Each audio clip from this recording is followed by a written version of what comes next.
You want to start working remotely, and I have the 3 steps you need to take in order to start your remote career or find a new career, change careers, and have it be remote. It's just these 3 simple steps, and we're gonna review them real quick today. I'm Kelly Hill. I am a UI UX designer, a web developer, and an online content creator.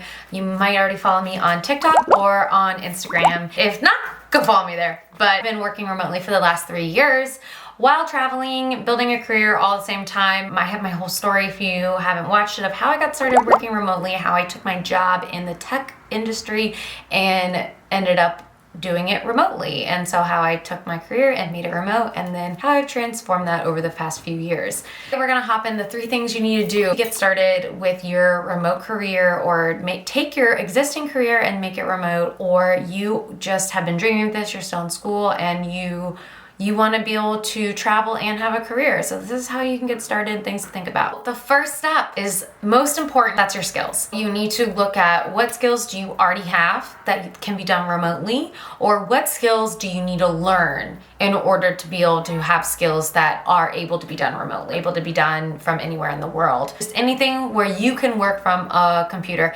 I have a video that goes more into depth and how to figure out these skills, so you can watch that to dive deeper into that if you're in that phase. So you just need to establish what skills, and it's really important that you just focus on one industry to create some focus and clarity. It's going to make your job process a lot easier. It's important to build credibility and experience in one space instead of hopping around, just like you would in a normal office position. These jobs are literally done the same. I literally took my same career and made it remote. I was doing the exact same thing. So focus on these skills that you can do remotely.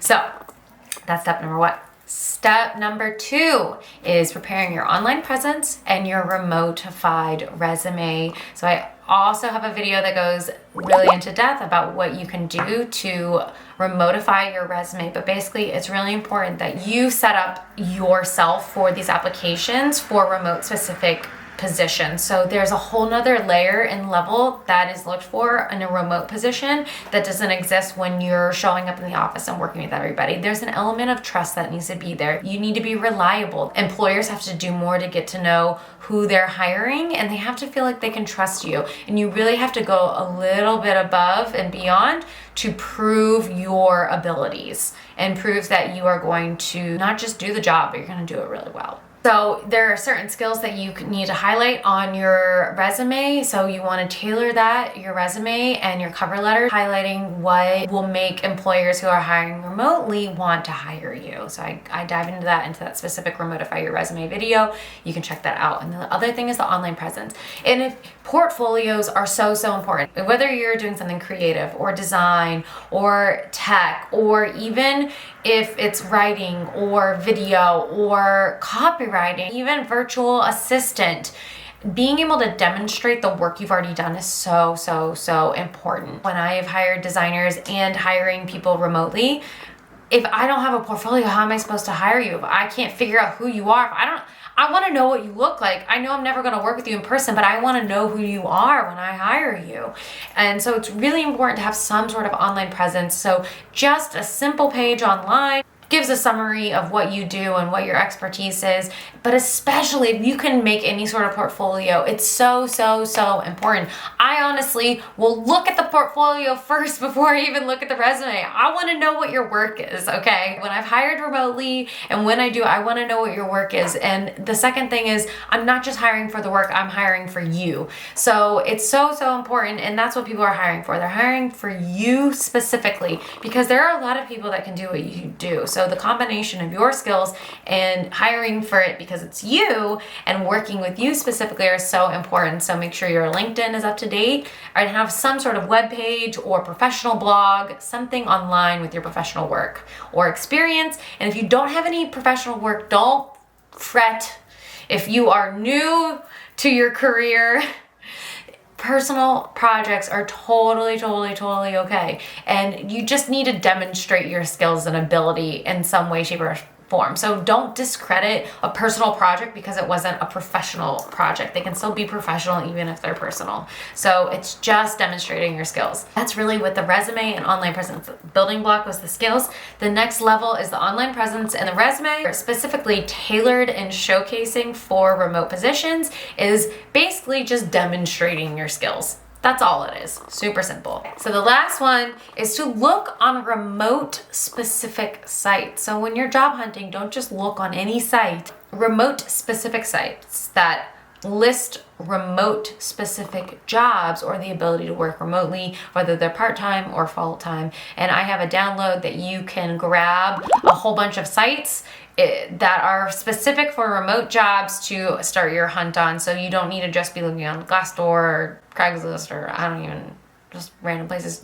Look on remote specific sites, and you don't need to look on all 20. Start with one and start looking and look in that specific industry. You also want to look out for scams. If it sounds too good to be true, it probably is. And so be wary of companies that like you've never heard of, but there are tons of really good tech companies out there, and I vouch for this because I've been in the tech world. So just because you haven't heard of the company, that's why I'm saying rely on these remote specific job boards to look for jobs. Don't forget about your network as well and people that you know. You can grab the link below in the description to grab the document that has all of the remote job boards that you can look for remote specific jobs. Just streamline your process. Don't look around on everything.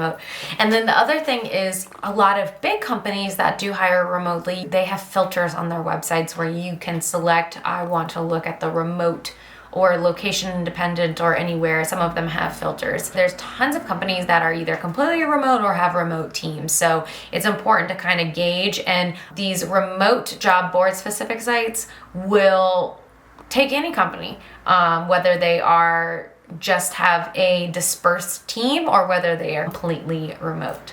I hope this was helpful for you. The 3 steps. If you have any questions, please comment them below. I'd love to know what industries that you are looking into or what you're most excited about in starting, or if you're switching careers or if you're starting a new career. I'd love to know. Please comment that below. So if you're not already following me on Instagram, that's where I'm at every day. So please come join me over there.